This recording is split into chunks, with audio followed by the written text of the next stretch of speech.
And we're live, baby. Live. We're here. We're doing it.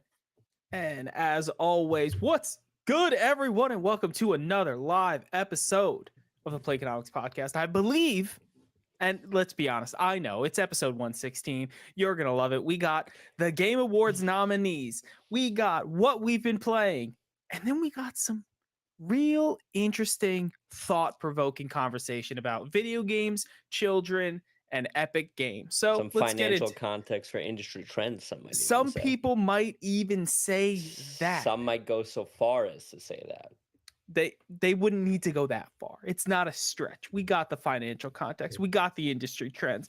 Us, we put them together. So, Bobby, how you doing?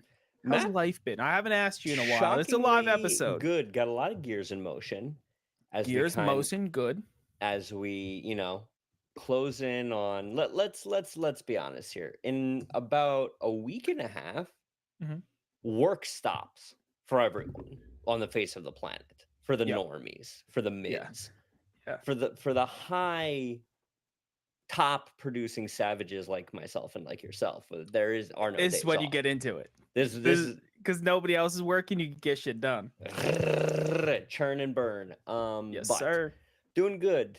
I have a oddly positive outlook on the rest of my living days, which means that any second a piano or anvil is going to fall out of the sky. Can't wait, as it You always never know. does. And I'm particularly excited because I sent you.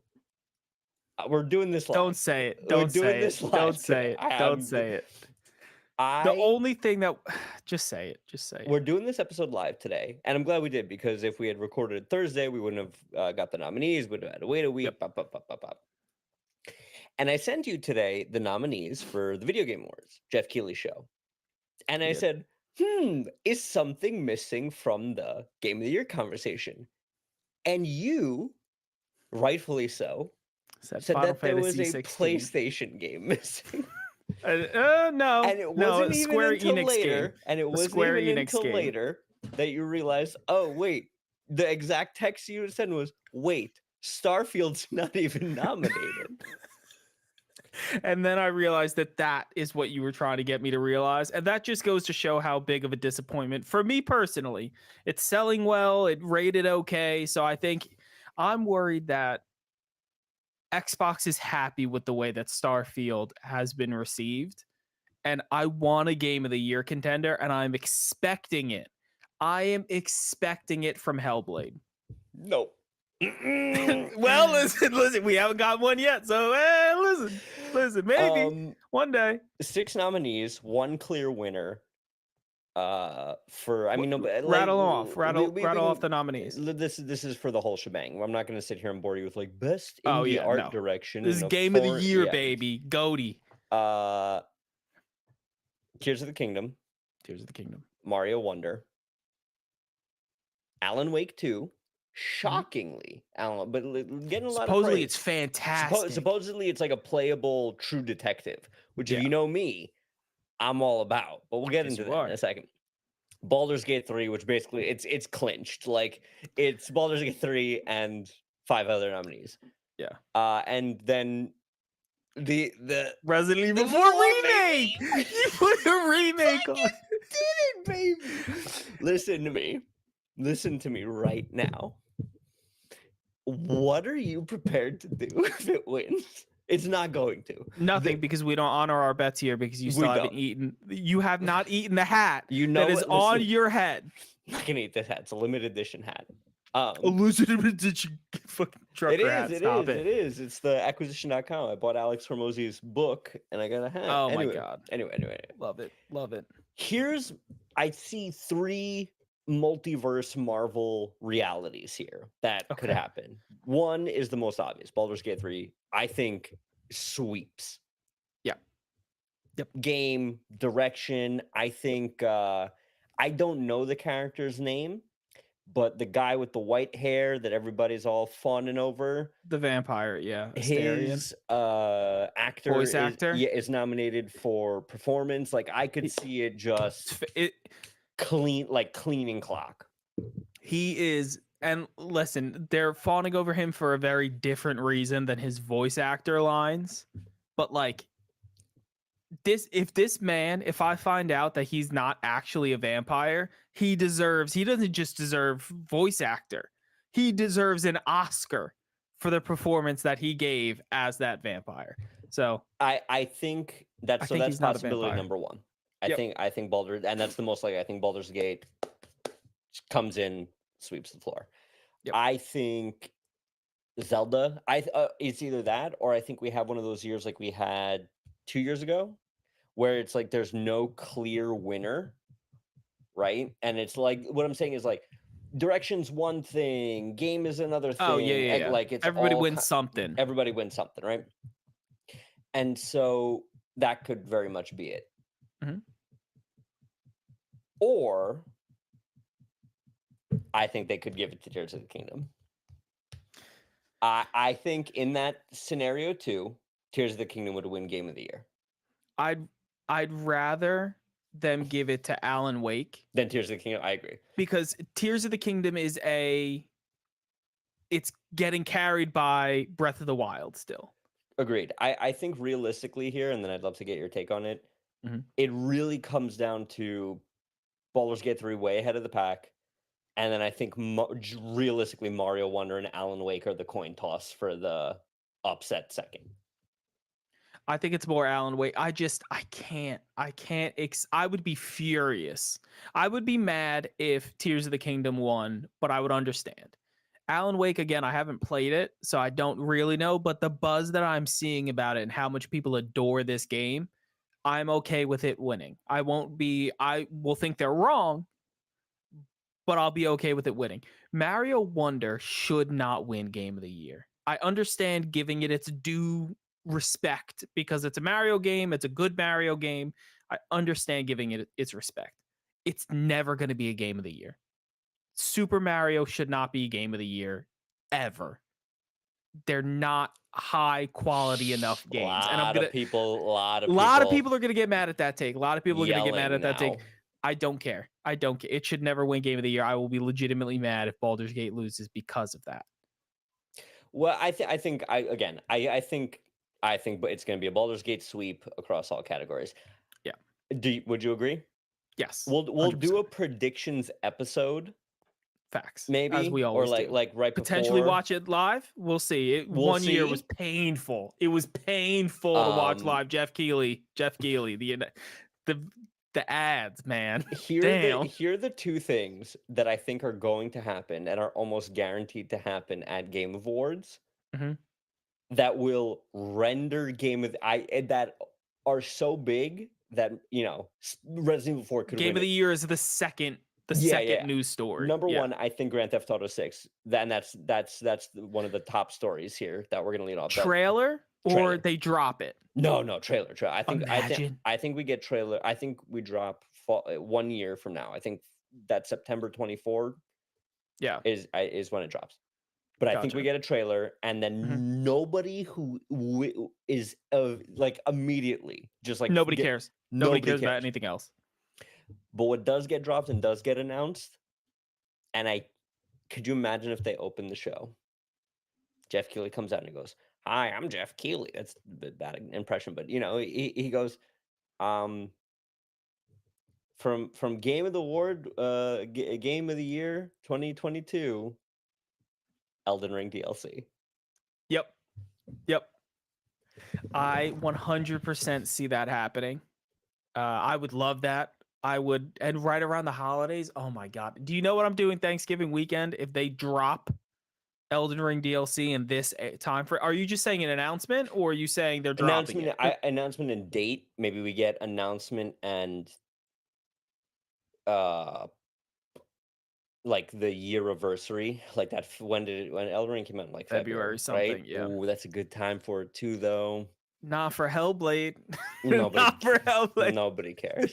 It's my Game of the Year contender for 2024. A game that doesn't exist.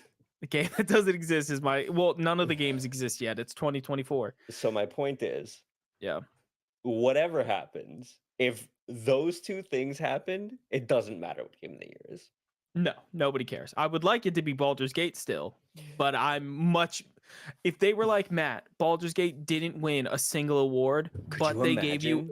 but they gave you a date for Elden Ring DLC and Grand Theft Auto 6, I'll pretend Baldur's Gate didn't even exist. Who? Baldur's who? What about this gate? Does it open, close? What are we doing here? Like that is the level of commitment that I will have for those two announcements. 100% here for it. Don't give a shit if they answer those two questions. Agreed. Matt, what have you been playing, buddy? Speaking of Baldur's Gate. So Sarah got COVID, so we haven't been able to go out anywhere. And she's pretty much just been bedridden for the last week. So I decided, outside of my work obligations, my next work obligation is Baldur's Gate. And I finished it. And it's really, really, really good. There are painful pieces of it that will keep it from being in the like top 5 best games I've ever played. Really? Yes. So the issue with this game, and I don't know if you've ever played any CRPGs before. You haven't. But it's an issue that happened. I figured. I just thought I threw you the bone because you were gonna be like, Matt, of course I did. I played this game, blah blah blah blah, in like 1998. God, no, but like, know the answer. It's a game that's clearly designed to be run on a computer. So there is obvious difficulties doing that on a controller. So like you would complain that when you played it, you had to like drag people over. Its computer sucks for walking around compared to a controller. In-game content when they freeze everything and it's turn-based and you're trying to click and like drag and drop things while you're in combat is very, very difficult on a controller. And in small skirmish battles, when you're like your 4 people and 10 or so other people, completely fine. The biggest issue that I had with the combat is at the end of the game, you are marching towards the final boss. And spoilers for anyone that hasn't played it yet. It's just an anime wife. I'm not gonna spoil everything, but I'm gonna spoil the like sequence of it. You're marching as you get into Act 3 of the game. You start gathering allies that are going to help you siege the final boss. They're going to help you come in and just take over and get to where you need to fight the final boss. So you're summoning in these small groups of people. You get 5 people here from these allies you made, 5 people here from these allies that you made, 10 over here. It's a full out war. And it's a turn order game. So you just see the turn order go infinitely populate. Could you imagine Omaha Beach in JRPG turn order? But it's just absolutely cluttered. And because of that, the game can't really handle that many people being on screen. At least that's what I've come up with. Large scale battles in that game are a slog to play. The music cuts out. So you're not hearing anything anymore. And it's absolutely beautiful music. It's fantastic video game music. And then all of a sudden it's gone. And it's very apparent that it's gone. You start swinging your sword and no damage numbers pop up. And you just you don't see the animation anymore. Just the number pops up like 10 seconds later. Very, very laggy in large scale battles. And that was the peak of the game. You're finally getting to the final boss. You killed like 6 other bosses to get here. You're marching up through a castle. Spaceships are shooting at you. You got demons. You got demons and dragons fighting you. And I'm watching the dragon not move. And then still in the braviary. It just goes fire breath. And then all my characters get hit for like 60 damage. And I'm like, I don't get to see the dragon shoot fire.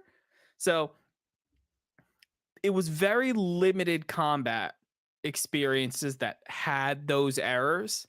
But in the biggest spectacle battles are where they are. And it's really, really disappointing to see that level of bugginess for the absolute peak of the game. Every boss battle was like that, and it was really annoying. Outside of that, You immediately made a new character and started from base. yes. And don't get it twisted. I know I just shit on the game for like a good 5 minutes, but like it's awesome. It is. If you ever wanted to play D&D, and I saw this the other day I was watching a video of this dude reading the comments from the Steam purchases because they're hilarious. And he was just like, I wanted to play D&D for so long, but I didn't have any friends. Wow. Now Listen, I got them. The fact that, like, no comment. But if you ever wanted to play D&D and you don't have friends that want to play D&D because they're out like having a social life, going to the bar or whatever, doing fun things, play Baldur's Gate because it's as close to D&D as you're going to get outside of actually playing D&D. And I would argue for most people, this is a better experience than actual tabletop D&D. So here is as we segue here, and to kind of put a pin on this whole cozy game time, Thanksgiving, Christmas break thing. Yep. I finished Spider-Man. Loved it. Great. Fun. Neat. Not game of the year. It's just not, and it won't be. Actually, probably doesn't even deserve to be on the list, but it's fun. Got it over Final Fantasy 16. Which is wild. Which is why I genuinely love it. And Starfield. I am moving into a 6-month block here where I am not going to have the mental. I will need to treat video games as like a very small sliver of my week. Mm-hmm. And good, because PlayStation doesn't have the games coming out anyway. Well, that's not true. Wolverine came out tomorrow. Nothing else in my life would be important. Okay. Also, I think it will come out next year because the Deadpool Wolverine movie's coming out. Just whatever. They have literally no other content, and they were like, "Yo, get this done, please," and it's going to be a half-baked disaster. Maybe. Yep. They're taking the Starfield playbook. So maybe. Redfall playbook, but I am in a bit of a crossroads here where it's like I need something that I can pick up and play that doesn't require mental check-in. Like I need like a turn the brain off and just play thing. Yep. And I'm faced with two options here. Number one, do I give Baldur's Gate on console another try? Originally, did you just play it on Mac? Yeah, on Steam. Oh, give it a try on console. But I feel like with that, I will need to like, who's this guy and why and why are her feet out all the time? You really don't. They do a very good job of making you know who the characters are needed. Maybe. But option 2 is something that I've toyed around with for a while, and I floated to you earlier today as something we could both explore. We could both play Baldur's Gate. Just saying. We could. I'm just saying, like, we could do that. What if it's Diablo though? What if we really get into Diablo 4? See, that is more of a game where you're going to need to think. Is it? Yeah. My option 3 is I'm just going to buy Super Mario Wonder. I would buy Super Mario Wonder. Of those 3 options, if you have limited time to play video games, I would pick something like a Battle Royale. Like I'd pick like a Fortnite, Apex, Modern Warfare 3. Like I would just play something that you could literally log on and play and you don't need to do anything else ever again. Or I would play something that's so simple and so lacking in, like, Super Mario Wonder, in my opinion, and the Super Mario games are like a sitcom where you can go in and play at any 30 minutes and it's awesome. There is an overarching story, but nobody really cares. It's the individual episode that's good. So you can go in and play Super Mario Wonder, and every 30 minutes that you have to play that game is going to be awesome. And I think for a time crunch, I would play a sitcom game. But I don't know. There's something about Diablo. I don't know. I don't know what it is. Where I've got this like, this kind of looks fun. But I also have that itch about me on Baldur's Gate. Have you ever played any of the Diablo games?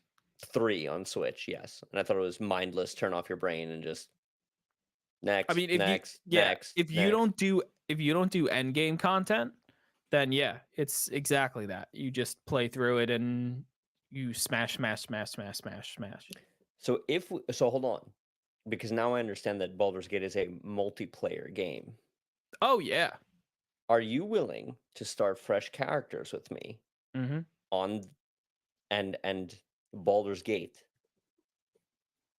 We don't even need we don't even need fresh characters, because you can start a game and I can just join and play as one of your party members. I don't want that. I want your character and my character. This is a Okay. D&D adventure where you and your buddies get to make whatever you want. That's what we're doing. Okay. Yeah, I see, but now I'm torn because I never finished Diablo. So I'm torn between, do I want to, and like, I don't need to buy either game because I own Diablo and I own Baldur's Gate 3. I think like it's 2023, you owe it to yourself to play Baldur's Gate. That's my thing. It is gonna win the game of the year, so I gotta at least be a little bit in the zeitgeist. Yeah, you gotta at least, and I'm mad that you tried it on computer, because like I know exactly what you're But talking like, about. even With the character creator looks so complicated, I want to throw up. it is, that's how a D&D character gets created. But I I can don't tell. want that. Okay, then you And I can know, but play. Diablo is probably just as complex.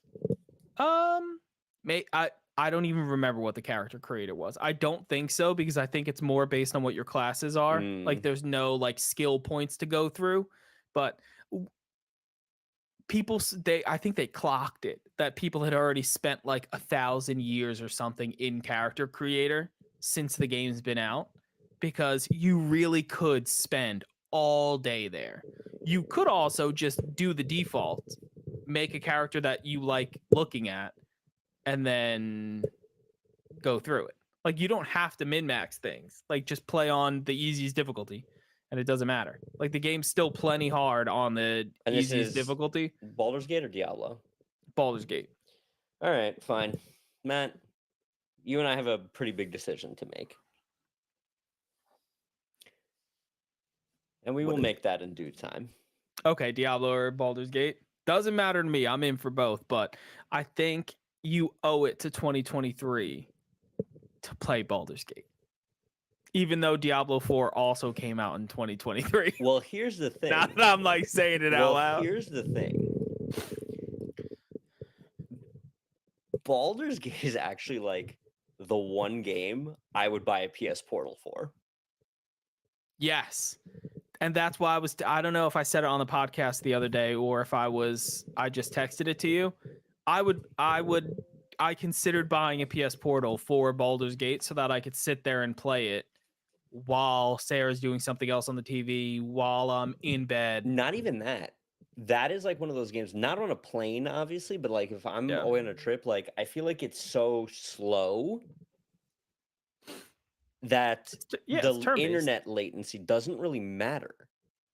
No, but I could tell you right now, the internet latency that you're going to experience is identical to the issue that I was describing from the final fights and things like that. So if the whole game is like that, I'm not saying it's unplayable, but it's unplayable. But if it wasn't an important fight that was happening in, I would have shut the game off. All right, fair play. Matt, let's get into some financial context for industry trends. Financial context for industry trends. What we're starting this show off with is, in the news, I go to do these show notes every week, and I look for trends, I look for hot topics, and I look for things that me and Bobby would have a good time talking about. Those are my 3 criteria. Has to hit at least 2 of those. And then I saw 6 or 7 articles on lawsuits and new safety measures for children playing video games, largely focused around their kids are spending too much money and kids are addicted to video games. So this first topic is, how much responsibility do video game companies owe your kids. And I think me and Bobby are going to get to pretty much the same point. Bobby might have a stronger stance on it than I do. But basically, what they're summing up is Microsoft, EA, Activision, Ubisoft, and Epic are all facing legal suits regarding their addictive tendencies that they put in their video games. And Roblox was hit with a similar lawsuit saying that it lacked safety features for children while they're playing the games. Roblox is more about spending money. EA, Activision, Ubisoft, Epic, all really focused around their games are very addicting, and their like reward systems are all lottery based, similar to gambling. So,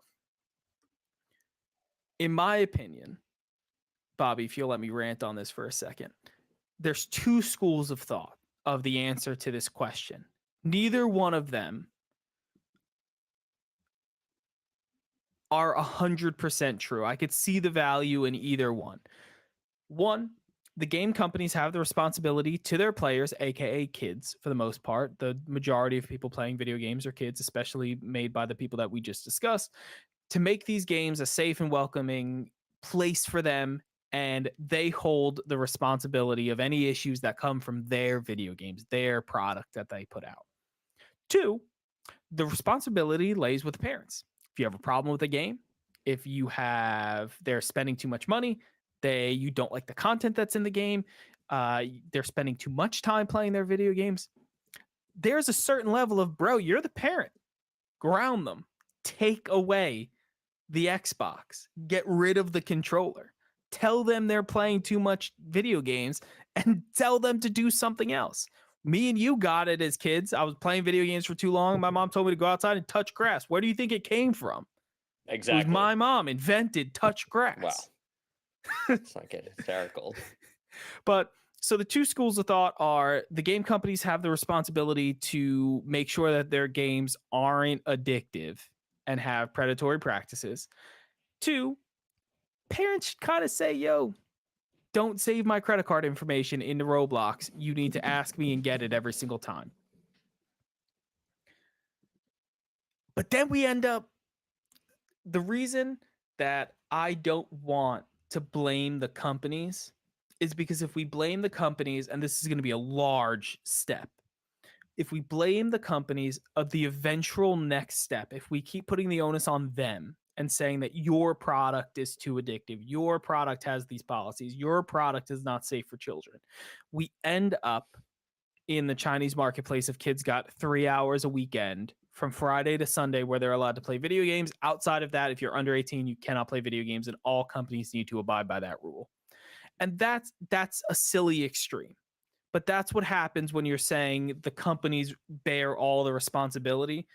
You need to have control over your kids and say, you can't spend this money on Fortnite. Get your card off the Xbox. And if you don't know how to do that, and you're telling me like, I don't know how to do it, I'm not finding like literate enough with computers or TVs or electronics as a whole to do that, you got to learn. Like, you're an adult, learn how to do that. Get your card off the Xbox so that your kid stops spending money. Thoughts, questions, concerns? None. You hit the nail right on the head with that, in the sense that it's like, yes, I think that overreaching on your consumer's ability to play, how do I put this? Maybe not your consumer's ability to play. It's like, past a certain point, your consumer bears the responsibility of what and how they interact with the product, right? Facts. It's like, if I buy a pair of Nikes and wear those Nikes to run into a 7-Eleven and steal the cash register. It wasn't the Nikes. It wasn't the Nikes. It was me, right? So it's like, at a certain point, yeah. First of all, why does your kid even know where your credit card is? That's number one.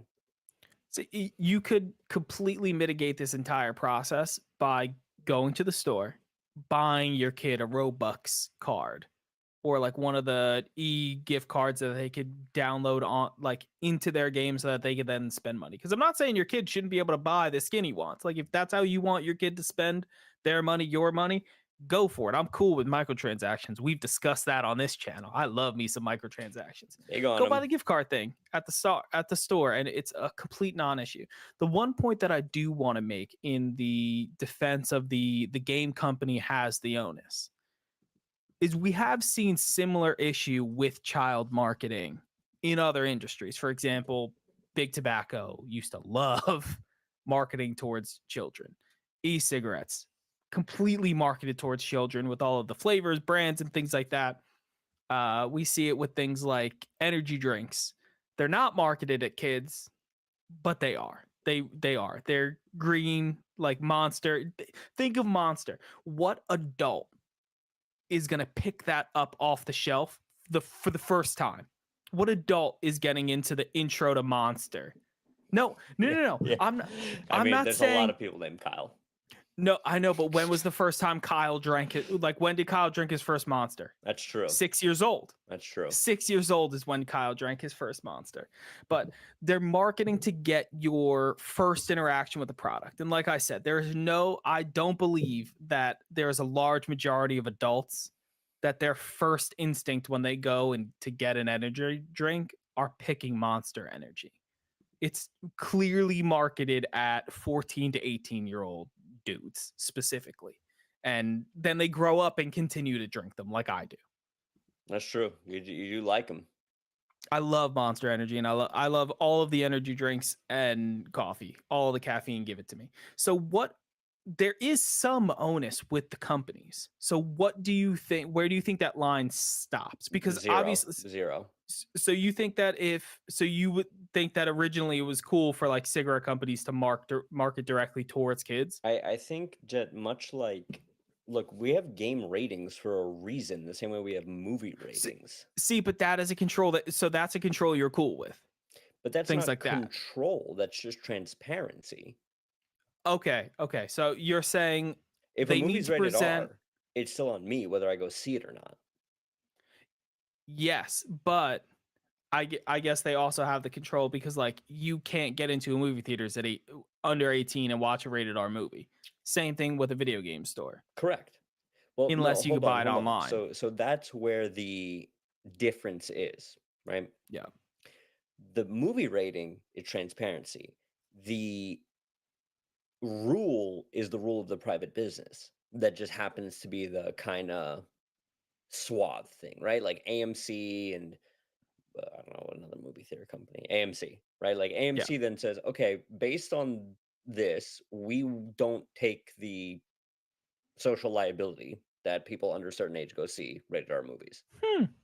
Just but it's GameStop. Okay, we don't take the social liability that people under 18 buy M-rated games. Yeah. But I'm sure I could start a store where anybody could buy anything.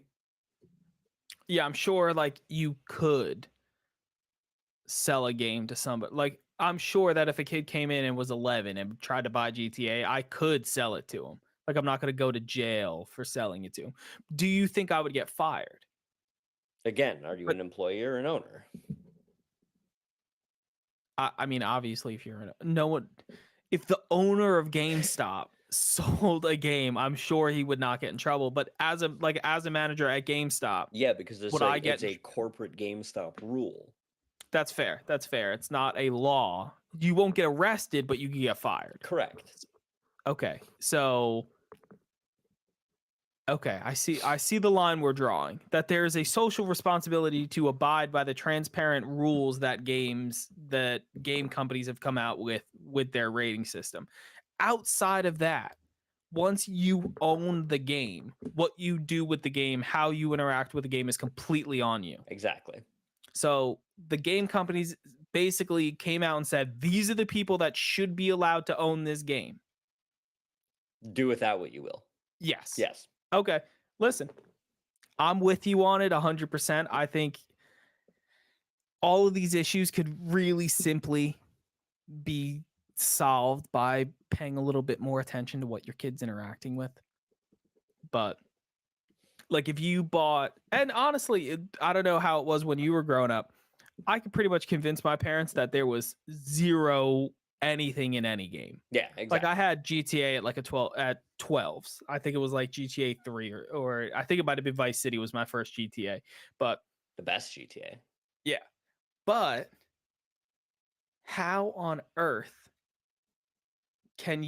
how do you have that buffer on on an online store? Because the kid can it's just the control of the credit card. Oh You my don't god. have your information saved. Exactly. Exactly. Don't save your info, and don't keep Yeah. your credit card in a place where it's easily stealable. That's fair. That's fair. I get you. So overall, to close out this section of the show, you're responsible for what your kid does in a video game. Ding.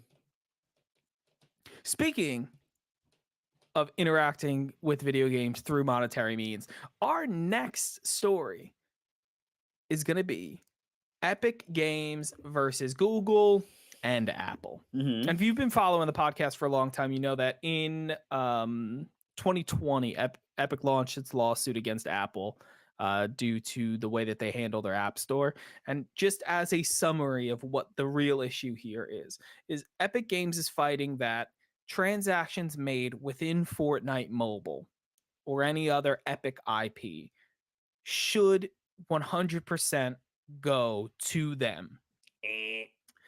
And the other company should not get a rip, or they should have the ability and a fair ability to not utilize the App Store for you to get their product. Name one other facet of life, both digital and physical, when it comes to services and goods rendered, where that is the case. Take a hairdresser. Hairdresser, unless they open their own salon, which is very costly, works at a salon.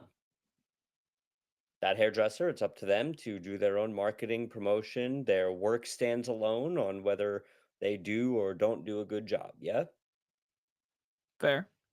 And in exchange for that, they get a place to work out of. They get a chair in the salon, right? Without which they would pretty much not be able to conduct their business. Legally, no. Yeah, unless you could own a salon or pay to work at a salon. So why You does can't. the salon deserve to be cut out of that? Because I think there is inherently less risk. It's on but okay. My question is, name another transaction in life where somebody is doing business under the banner store, no. digital or So physical, all right, so let me be clear for what Epic is trying to get at. They don't want to pay Apple. to be no, they don't want to be listed on the App Store or on Google Play. Correct. They want them to be able to get their product some other way. And I think that's fair because I don't pay to get Microsoft Excel on a Mac. Well, let's not even use a Windows PC. On a Mac, Apple is not getting a piece of that transaction, but it's a software used on my computer. Like it would be, I think the only merit they have to it is a phone is basically a computer now. You should be able to go and download whatever you want on your computer and pay the people that made the product, not just pay the person that made the product and the computer that's providing the house for that service to happen. What was the last time? Name a fast food you enjoy eating and going to? You go to Wawa, right? Love me some Wawa. When you're at Wawa, can you order Pizza Hut?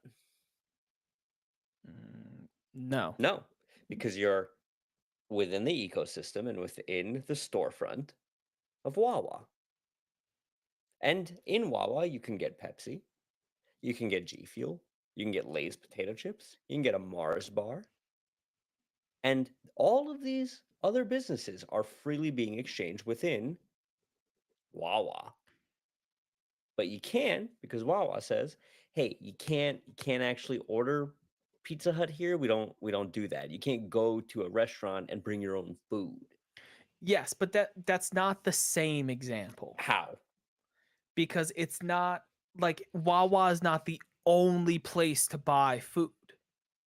Correct. And there are the Apple Store is the only place to get an app downloaded on someone's phone. There is no other way to do it. It's either you don't have an app or Apple gets its rip. Look, when it comes to digital storefronts, you make a fair point because yes, Apple and Google are monopolistic in the sense that they don't let you sideload stuff, and if they did, right, there's plenty of I do want to clarify that on Google Play, on an Android phone, you can sideload. download an outside. You can sideload. Jacob, but you gotta relax. Jacob can do it.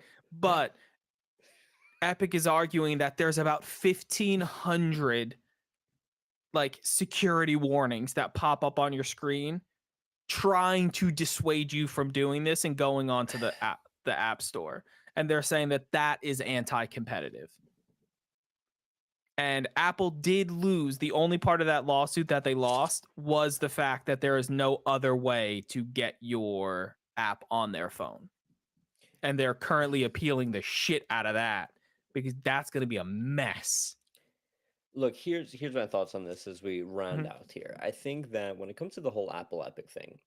Yep. And Google Play. It's really Apple. Google has bullshit market share. Whatever Apple does, Google will follow suit.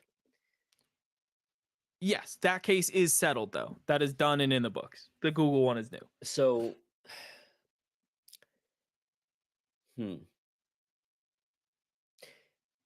I think they'll break. I think they'll let you sideload apps. I think there's a vocal enough call here to make this happen. You already saw with USB-C that they put USB-C on the iPhone for the same reason. Yeah. Matt, it's Baldur's Gate. You're right. It's Baldur's Gate. That's what we're doing? We're playing. All right. So now the question in the comments, because it's a live episode and you guys are going to watch this on YouTube later. Do you want us to stream it? If we're only playing like an hour or two a week, there's no reason we can't stream this. Yeah, because what if it's at odd hours of the night? I got a family. You got a dog. Can we record it? I say things, man. But if my character in Baldur's Gate says it, if the group chat leaks, I'm telling you right now, if this is really D&D-ified, I'm going to request that my person do the most ridiculous things. And if I can't do the things that I conjure in my head, not Game of the Year. So you can obviously make your own character. And I know we were closing out the show, but because you brought up this exact scenario, you can make your own character. You can play as any of the characters that you meet in the story. They're called origin characters. You can play as any of them and start the game as them. Or you can play as the Dark Urge. And you get special customized dialogue only accessible to that character, and it's excessively gory. What if I want to play as George Clooney's character from ER? You certainly could. You could see, but now you're spending now you spend 2 hours in the character customization, making sure that he has the same kind of dick that George Clooney did in ER. I'll see you in there, buddy. Yeah, see you in there. You can do that on your own time. If you like what you heard and you want to hear more, leave us a good review on Apple Podcasts and Spotify, wherever you consume this podcast content. Subscribe on YouTube. Let us know down below what the best Baldur's Gate build is and why it's whatever I decide I'm going to make. Gandalf the Thick was unanimous as the best Elden Ring build. George Clooney from ER. It will be the best Baldur's Gate build. No, I lied. It's not George Clooney from ER. What? Unless, hold on. Here's the fanfic. Follow us on Instagram. Yep. I'm gonna tell. Plugging the channel. Plugging the channel. Tell you offline what it's gonna be. And remember, as always, happy gaming and the recording.